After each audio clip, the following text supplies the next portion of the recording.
कहानी उस डॉन की जिसने विधायक और मंत्री की हत्या की। कहानी उस डॉन की जिसने मुख्यमंत्री की सुपारी ली। कहानी उस डॉन की जिसे रंगबाज कहा जाता था। यह कहानी है देश के उस रंगबाज की जिसने पूर्वांचल में अपराध की दुनिया बसा रखी थी। गोरखपुर के इमामखोर गांव में अपराध की राजधानी ही स्थापित कर दी गई। 90 के दशक में एक ऐसे रंगबाज ने जन्म लिया जिसके डर से बड़े बड़े पुलिस ऑफिसर कांपने लगते थे। नाम था रंगबाज श्री प्रकाश शुक्ला।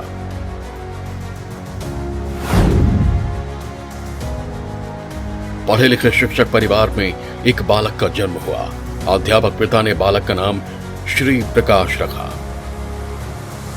श्री प्रकाश भी परिवार के अन्य सदस्यों की तरह पढ़ाई में लग गया। लेकिन एक दिन ऐसा भी आया जब श्री प्रकाश शुक्ला को रंगबाज श्री प्रकाश शुक्ला बनने पर मजबूर कर दिया गया।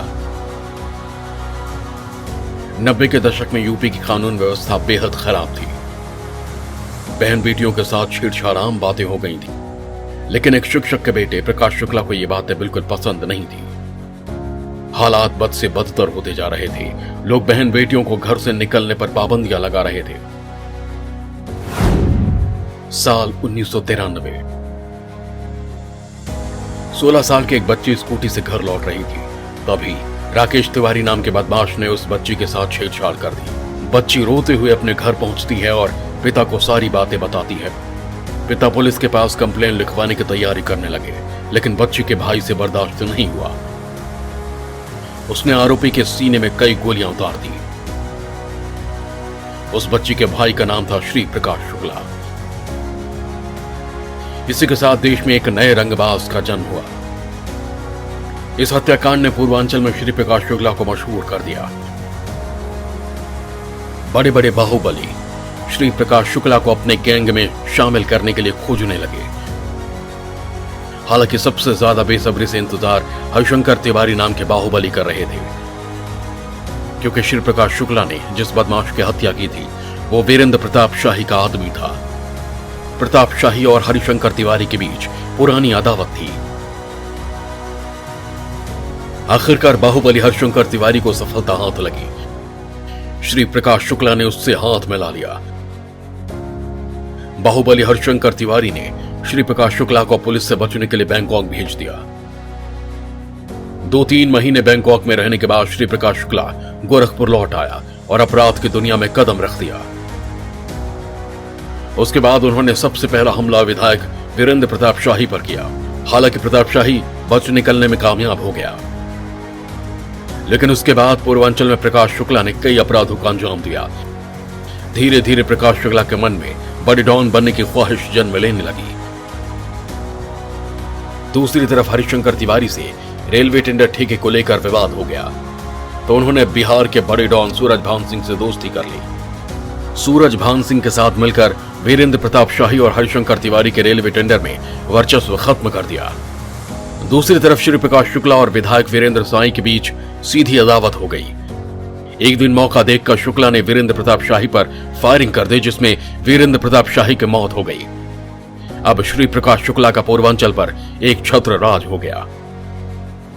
3 जून 1998 बिहार सरकार में मंत्री ब्रिज बिहारी प्रसाद पर 6 से 7 नकाबपोश अपराधियों ने हमला कर दिया, जिसमें उनकी मौत हो गई। इस हत्याकांड में श्री प्रकाश शुक्ला का नाम उछला। इस घटना में AK-47 राइफल का इस्तेमाल किया गया था। देश का यह पहला बदमाश था जिसने हत्या के लिए AK-47 का राइफल प्रयोग किया था। अब श्री प्रकाश शुक्ला का प्रभाव यूपी सीमा को लांघकर दिल्ली तक पहुंचने लगा। गाजियाबाद, मेरठ जैसे शहरों में प्रकाश शुक्ला के नाम से वसूली की जाने लगी। इस बीच मामूली विवाद को लेकर श्री प्रकाश शुक्ला ने सब इंस्पेक्टर RK सिंह की हत्या कर दी। उसी तरह लखनऊ में विवेक नाम के एक व्यक्ति की हत्या कर सनसनी फैला दी। 25 की उम्र आते आते श्री प्रकाश ने लगभग 25 लोगों की हत्या कर दी।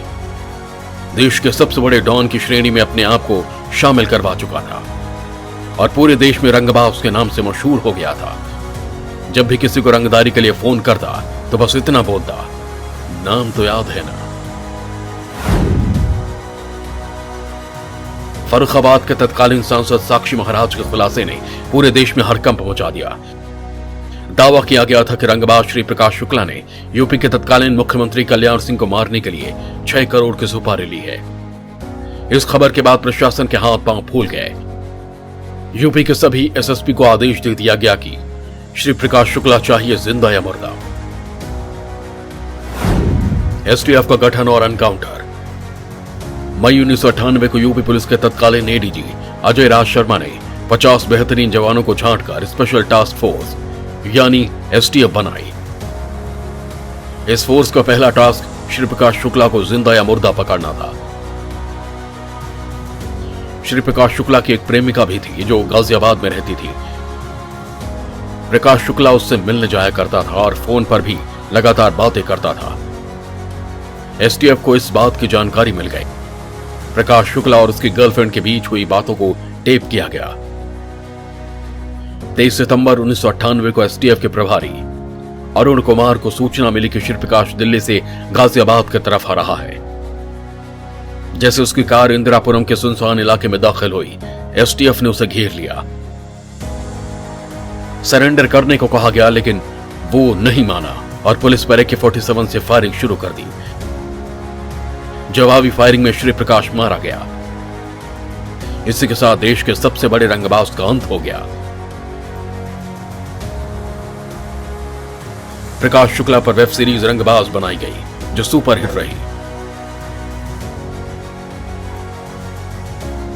National desk news live Patna.